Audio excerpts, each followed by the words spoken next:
అందరికీ హాయ్ అండి. Welcome back to Karna vlogs. నేను మీ కరుణక్కనండి. ఈరోజు అయితే ఒక మంచి హెల్దీ అండ్ టేస్టీ రెసిపీతో అయితే వచ్చేసానండి. అదేంటంటే మీల్ మేకర్ తోటి నేను మజ్జిగ పులుసు అయితే ప్రిపేర్ చేశానండి. చాలా టేస్టీగా ఉంటుందండి. టేస్ట్ అనే కాదు, హెల్దీ రెసిపీ కూడా కదండి, అందరికీ తెలిసిందే కదా.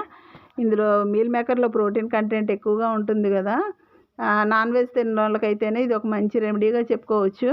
వీక్గా ఉన్న పిల్లలకి ఏంటంటే పెద్దలకైనా కానీ తరచూ ఇలాగా మీల్ మేకర్ తోటి ప్రిపేర్ చేసి ఇస్తూ ఉంటేనే హెల్త్కి కూడా చాలా మంచిది కదండి. మటన్ చికెను కంటే కూడా ఈ మీల్ మేకరే మంచిదని చెప్తున్నారు కదా అందరూను.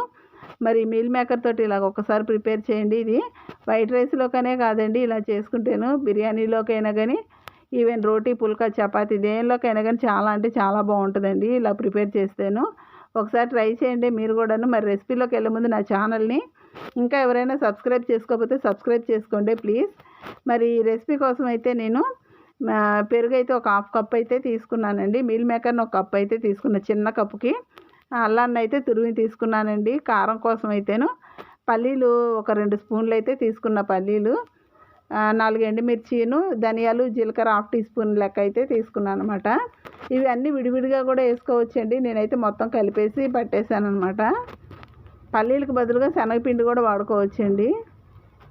ఇప్పుడు ఉల్లిపాయ ఒకటి తీసుకున్నాను, 2 పచ్చిమిర్చి, క్యారెట్, కరివేపాకు అయితే తీసుకున్నాను. క్యారెట్ ఆప్షనల్ అండి, నచ్చితే వేసుకోండి లేకపోతే లేదు. ఇప్పుడు స్టవ్ వెలిగించుకొని ఒక గిన్నెలో వాటర్ అయితే వేసి అందులో కొద్దిగా సాల్ట్ వేసి వాటర్ మరుగుతున్న టైంలో మనం ఈ మీల్ మేకర్ని అయితే వేసేద్దామండి. ఈ మీల్ మేకర్ ఒక పొంగు రాగానే ఒక స్ట్రైనర్లోకి అయితే తీసేసుకొని వడగట్టేసుకుందాము. వడగట్టేటప్పుడు వాటిపైన కొద్దిగా నార్మల్ వాటర్ కనుక వేసేస్తేను అవి చక్కగా గట్టిగా ఉంటాయి అన్నమాట. మరీ మెత్తగా అయిపోకుండాను క్రిస్పీగా వస్తుంది మనకి కర్రీలో ప్రిపేర్ చేసుకున్నా కానీ. ఇప్పుడు మనం పల్లీలు అయితే వేయించేసుకుందామండి వేరే బాండీలో. ఈ పల్లీలు చక్కగా లో ఫ్లేమ్లో వేయించుకుంటేనే చక్కగా లోపలికంటే వేగుతాయి కదండి, మంచి టేస్ట్ ఫ్లేవర్ అన్నది ఉంటుంది కర్రీకి. ఈ పల్లీలనే కాదండి, శనగపిండి కూడా వాడుకోవచ్చండి మనం. ఇవి వేగిపోయినాయి కదండి, ఇప్పుడు ఇవి పొట్టంతా ఒలిచేసుకొని చల్లారి పెట్టుకుందామండి కారం పట్టుకుంటాకి. ఇప్పుడు మిరపకాయలను, ఈ ధనియాలు, జీలకర్ర అయితే వేసేసి వేయించుకుందాం. ఇవి కూడా లో ఫ్లేమ్లోనే వేయించుకుందాము. ఇప్పుడు ఇవి కూడా వేగిపోయినాయి కదా, శనగగుళ్ళు ఇవన్నీ కలిపేసి కారం అయితే పట్టుకుందాం, పక్కన పెడదాము. ఇప్పుడు వేరే ఒక ప్యాన్ అయితే ఒక గిన్నె అయితే పెట్టుకొని ఆయిల్ అయితే వేసుకుందాం. ఆయిల్ కొద్దిగా వేయండి, ఎక్కువ వేయమాకండి. ఇందులో జీలకర్ర అయితే వేసేసి వేగాక పచ్చిమిర్చి అయితే సన్నగా ఇలా తరిగానండి పొడుగ్గా. నచ్చితే మీరు చిన్నగా తరుక్కున్న బాగానే ఉంటుంది, పిల్లలు తినేటప్పుడు ఇబ్బందిగా ఉంటుందని ఇలా పొడుగ్గా అయితే తరిగాను. ఉల్లిపాయలు కూడా పొడుగ్గా తరుక్కోండి, బాగుంటుంది. చిన్నగా అయితేనే బాగోదనమాట ఈ రెసిపీకి అయితేను. ఇలాగ మనం పూరీ కర్రీకి తరుక్కున్నట్టయితే తరిగాను. ఇవి కూడా వేగిపోయిన తర్వాత కరివేపాకు అయితే వేసి కాసేపు అయితే మగ్గించుకుందామండి. ఉల్లిపాయలు ఇవి మగ్గేలోపు మనం మీల్ మేకర్లో వాటర్ అన్నది ఉంటుంది కదండి, ఆ వాటర్ అంతా పిండేసేయండి. లేదంటే మీల్ మేకర్ కర్రీ అది ఒకలాంటి స్మెల్ వస్తుంది కదా, ఆ వాసన అన్నది రాకుండా ఉంటుంది పిండటం వల్ల. ఇప్పుడు ఉల్లిపాయలు అయితే మగ్గిపోయినాయి కదండి, ఇందులో మనం క్యారెట్ తురుము, అల్లం తురుము కూడా, అల్లం తరుగు కూడా వేసేసి కర్రీ పెట్టేసేద్దామండి. క్యారెట్ నచ్చితే వేసుకోండి, లేదంటే స్కిప్ చేసేయండి. కానీ క్యారెట్ వేయటం వల్ల చాలా బాగుంటుందండి. ఇందులో మనం వాటర్ అంతా పిండేసి పక్కన పెట్టాం కదా మీల్ మేకర్ని, ఆ మీల్ మేకర్ అయితే వేసేసి మరి కాసేపు అయితే కలిగి పెట్టేసి మగ్గించుకుందామండి. ఈ ఆయిల్లో మీల్ మేకర్ వేగటం వల్ల అండి చక్కగా క్రిస్పీగా అయితే ఉంటుంది.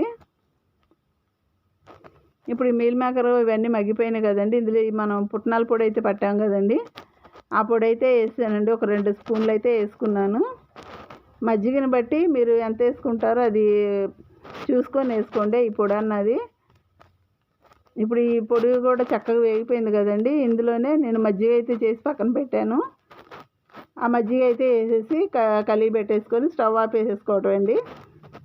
లేదంటే నేనైతే ఒక పొంగు అయితే రానిచ్చాను అనమాట, మజ్జిగ పులుసు కాబట్టి. పెరుగు చట్నీ చేసుకునే లెక్క అయితే స్టవ్ ఆపేసేసుకోండి. చూసారు కదా చక్కగా మరిగిపోయింది. ఈ మజ్జిగ పులుసు అన్నది చాలా బాగుంటుందండి. ఇలాగైతే ఒక్కసారి ప్రిపేర్ చేయండి. చూడటానికే కాదండి, టేస్ట్ కూడా చాలా అంటే చాలా బాగుంటుంది అనమాట ఈ మజ్జిగ పులుసు అన్నది. చూసారు కదా మజ్జిగ అన్నది ఎక్కడ ఇరిగిపోకుండా చక్కగా పులుసులాగా అలాగే ఉన్నది. నచ్చిందండి. నచ్చినట్లయితే నా ఛానల్ ఇంకా ఎవరైనా సబ్స్క్రైబ్ చేసుకోకపోతే సబ్స్క్రైబ్ చేసుకోండి ప్లీజ్. లైక్ చేయండి, లైక్ ఇవ్వడం మర్చిపోమాకండి ప్లీజ్. కామెంట్ పెట్టండి. నా ఛానల్ని ఇంకా ఎవరైనా సబ్స్క్రైబ్ చేసుకుంటూ చూస్తూ ఉంటే మటుకి సబ్స్క్రైబ్ చేసుకోండి ప్లీజ్. Thanks for watching.